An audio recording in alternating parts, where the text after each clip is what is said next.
Quantos minutos você aceitaria perder todos os dias para atravessar uma distância que no mapa parece pequena? Entre Santos e Guarujá, essa pergunta não é teórica. Ela faz parte da rotina de milhares de pessoas. E em horários de pico, essa rotina vira fila, atraso e frustração. Porque hoje, a travessia depende principalmente das balsas. E quando o fluxo aperta, o que deveria ser um deslocamento simples se transforma em espera longa. Moradores perdem tempo. Empresas atrasam entregas. Ambulâncias enfrentam dificuldade. Turistas ficam presos no trânsito.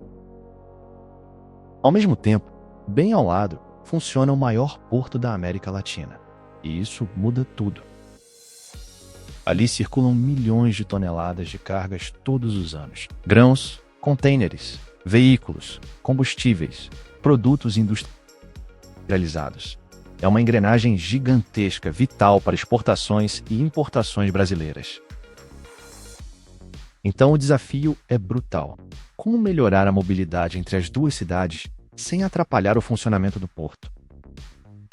Como criar uma ligação mais rápida para as pessoas sem travar uma das rotas marítimas mais importantes do país? Foi dessa tensão que nasceu uma solução tão ambiciosa quanto surpreendente. Em vez de uma ponte, um túnel. Em vez de passar por cima da água, passar por baixo. Estamos falando do túnel Imerso Santos, Guarujá. Um projeto estimado em 6,8 bilhões de reais, com cerca de 1,5 quilômetros de extensão total, e a promessa de se tornar o primeiro túnel imerso do Brasil.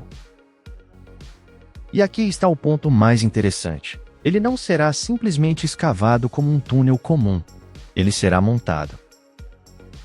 A ideia é fabricar grandes módulos de concreto em uma área seca.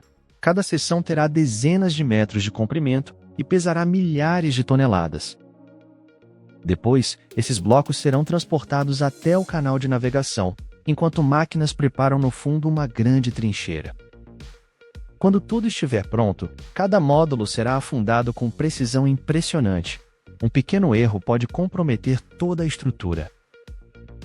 Depois, a próxima peça entra no lugar, e depois a outra, como se fossem enormes peças de Lego de milhares de toneladas. No fim, os módulos serão conectados, impermeabilizados e cobertos novamente pelo leito do canal. O resultado ficará escondido sob a água, quase invisível para quem passa por cima.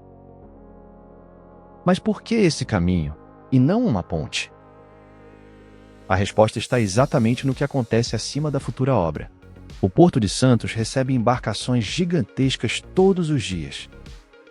Uma ponte alta o suficiente para não impedir a navegação teria proporções enormes e ainda exigiria longos viadutos de acesso, ocupando áreas urbanas valiosas. O túnel evita esse problema. Ele permite que os navios continuem navegando normalmente, permite que o porto siga funcionando e mantém a ligação entre Santos e Guarujá disponível 24 horas por dia. Na teoria, parece a solução perfeita. Na prática, é uma obra de altíssima complexidade. Porque o maior desafio não é apenas construir o túnel, é construir tudo isso sem interromper uma das rotas marítimas mais importantes do Brasil. Enquanto escavadeiras trabalham no fundo do canal, navios continuam passando. Enquanto módulos de concreto são posicionados, milhões de toneladas de mercadorias continuam entrando e saindo do porto. É praticamente uma cirurgia feita enquanto o paciente continua correndo uma maratona. E por isso, o projeto também é caro. Os 6,8 bilhões de reais não cobrem só concreto e aço. Cobrem tecnologia, equipamentos especiais, controle geológico, sistemas de impermeabilização, monitoramento constante, ventilação, iluminação, segurança contra incêndios, bombas para drenagem e centrais de controle. Nada pode falhar, porque um túnel submerso não aceita improviso. Até depois de pronto, a estrutura seguirá sendo observada o tempo todo.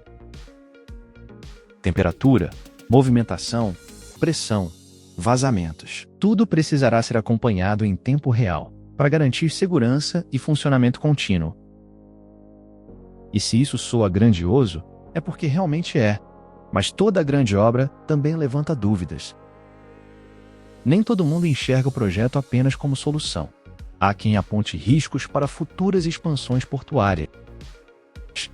Há quem tema que o custo final ultrapasse as previsões. Há quem veja, com razão, os perigos de atrasos, algo muito comum em projetos gigantes. E os imprevistos não são poucos. Solo inesperado, mudanças climáticas, problemas ambientais, oscilações econômicas. Quanto maior a obra, maior a chance de surgirem obstáculos que ninguém desenhou no papel. Ainda assim, é impossível ignorar o potencial dessa ligação.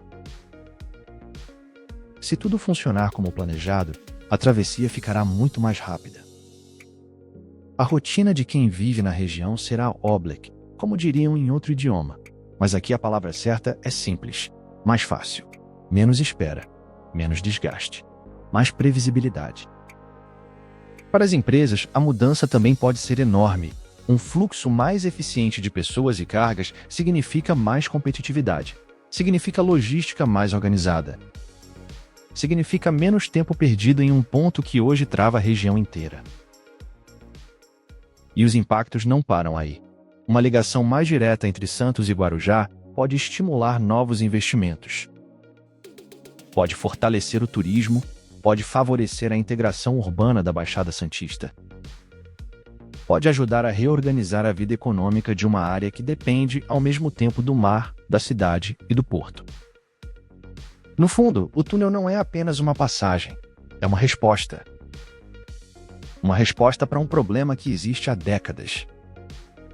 Uma resposta para uma travessia que já não comporta a demanda atual. Uma resposta para um porto que não pode parar, mas também não pode continuar convivendo com uma mobilidade tão limitada ao seu redor. E talvez seja justamente isso que torna essa obra tão simbólica. Durante muito tempo, o Brasil conviveu com a sensação de que grandes projetos pertenciam apenas ao campo das promessas. Agora, o Túnel Santos-Guarujá tenta mostrar o contrário. Tenta provar que a engenharia brasileira ainda pode encarar desafios comparáveis aos maiores do mundo. Se der certo, será mais do que um túnel. Será o primeiro túnel imerso do país, uma estrutura construída debaixo da água, ligando duas cidades, sem interromper o funcionamento do maior porto da América Latina. E isso muda a forma como olhamos para a infraestrutura. Porque obras assim não resolvem só um trajeto. Elas reorganizam o território. Elas encurtam distâncias. Elas redesenham fluxos. Elas influenciam trabalho, comércio, turismo e crescimento urbano. A Baixada Santista pode sentir esse efeito por décadas. Mas, como em qualquer grande projeto, a verdadeira resposta só virá com o tempo. Ela virá quando os módulos estiverem no lugar, quando os sistemas estiverem funcionando, quando o primeiro carro atravessar o túnel sem depender da fila da balsa. Aí, sim, saberemos se os 6,8 bilhões valeram a pena. Aí sim, veremos se essa mega obra entrega o que promete. Até lá, uma coisa já é certa.